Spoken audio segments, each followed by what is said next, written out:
Girls are there, boys are there, let's go out to Circle Pines. Girls are there, boys are there, let's go out to Circle Pines. Circle Pines Center is a special place in Michigan, organized in 1938, a democratic co-op camp which was an outgrowth of the Ashland Folk School.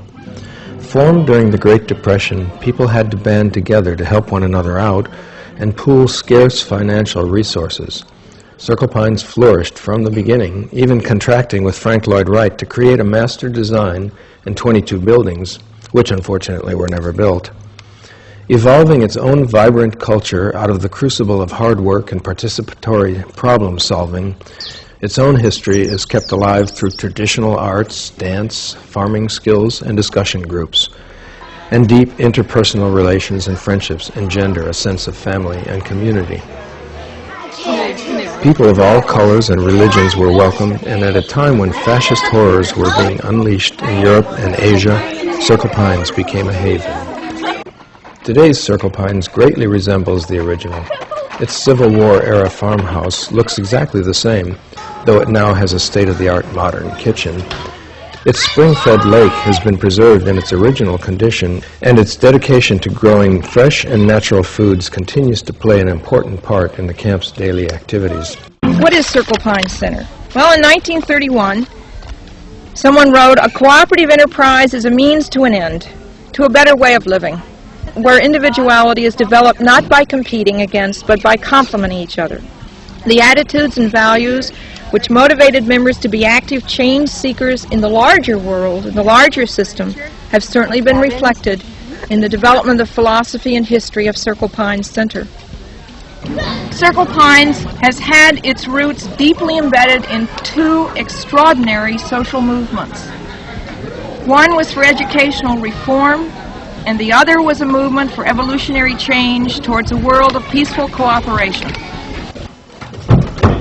Well, you can do whatever you want, but if you want to make it And that's what the greatest of all American blues singers, Big Bill Broonzy, sang.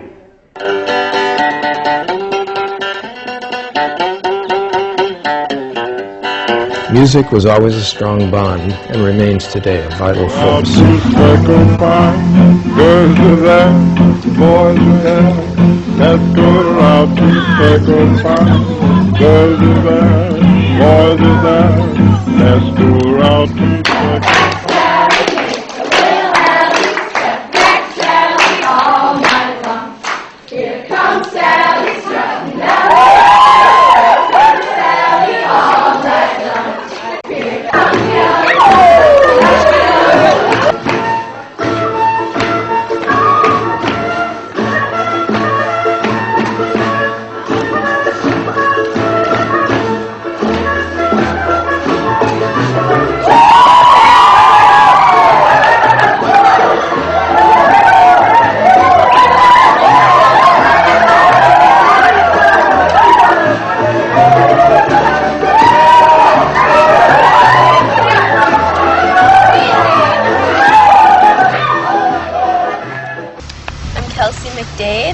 And I've been coming here for 12 years, since I was a pine cone.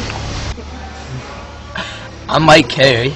I've been coming here for 5 years, 2 years of juniors, 2 years of youthies, and 1 year CIT. I come back to this place because I like how it looks,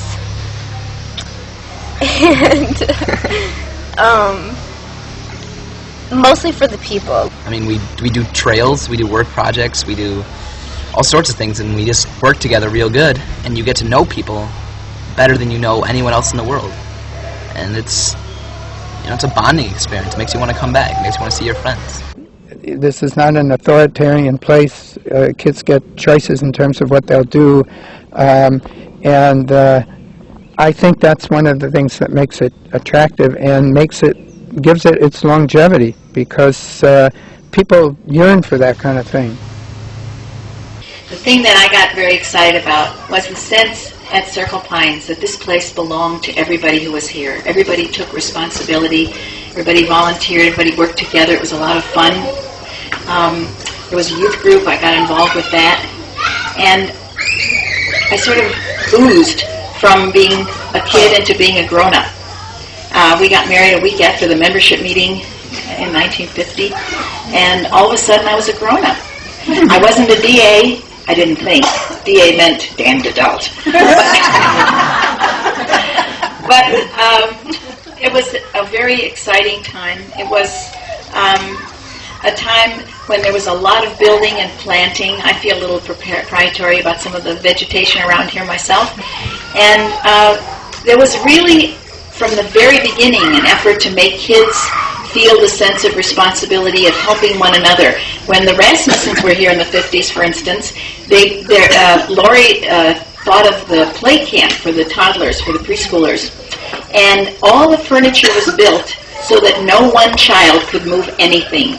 They always needed to have two benches. There were no individual chairs. There were only benches that kids could move together, and tables. So that was kind of the feel of Circle Pines. And it was also a very joyous place. The dancing that kept on going forever. Getting together as youth groups. We had a buying club. We had square dances. But we also became social activists. We saw a world that needed changing. We saw a world filled with racism and sexism, with fascism, with all kinds of isms that we didn't want any part of. And we all felt a commitment to go home and live our lives that way. And I think that's not insignificant. And I think that's what's made this place last.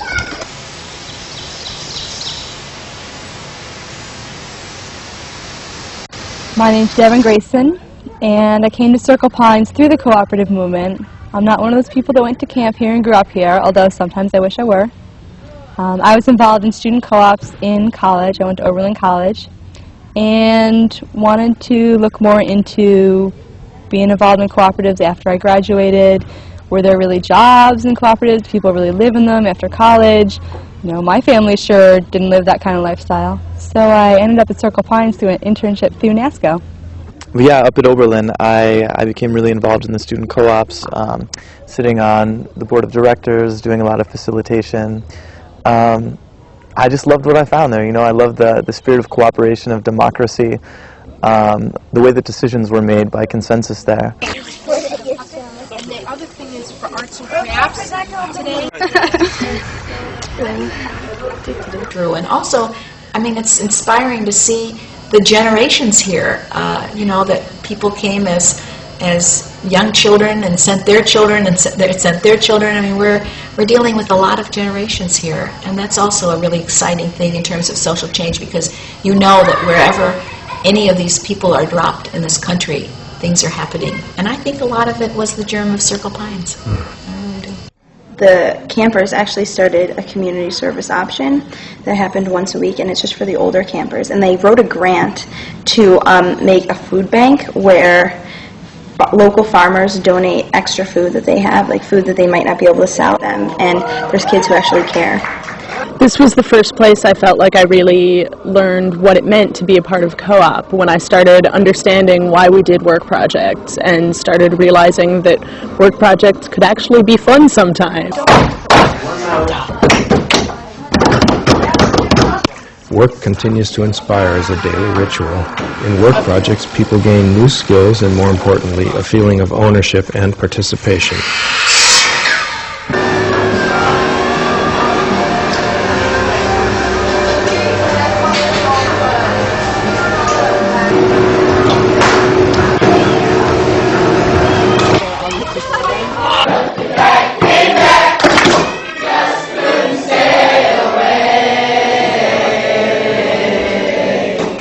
Goodbye or something? It's too late, here you go. Hi. I know, I can like God, some people were coming. Well, how was I? Circle Pines is really cool. Arrival and departure rituals are intact down to the last Diskaleva, Circle Piners' way of saying goodbye. This social consciousness, tolerance, and inclusiveness, which are hallmarks of Circle Pines, are still magnets for newcomers and old-timers alike.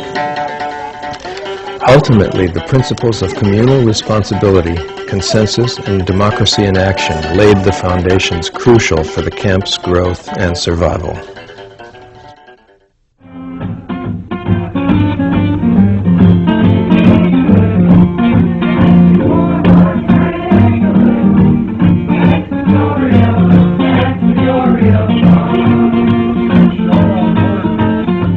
Give a little, take just a little. Sometime let your heart bleed a little, but baby, that's the glory of love. Cry a little, sigh just a little. Let the clouds roll by a little, but baby, that's the glory of love. Long as there are just the two of us, has the world in its charm. Long as there are just the two of us, we hold each other's arm. Baby, now win just a little, lose just a little. Sometime have the blues a little, but baby, that's the glory of love.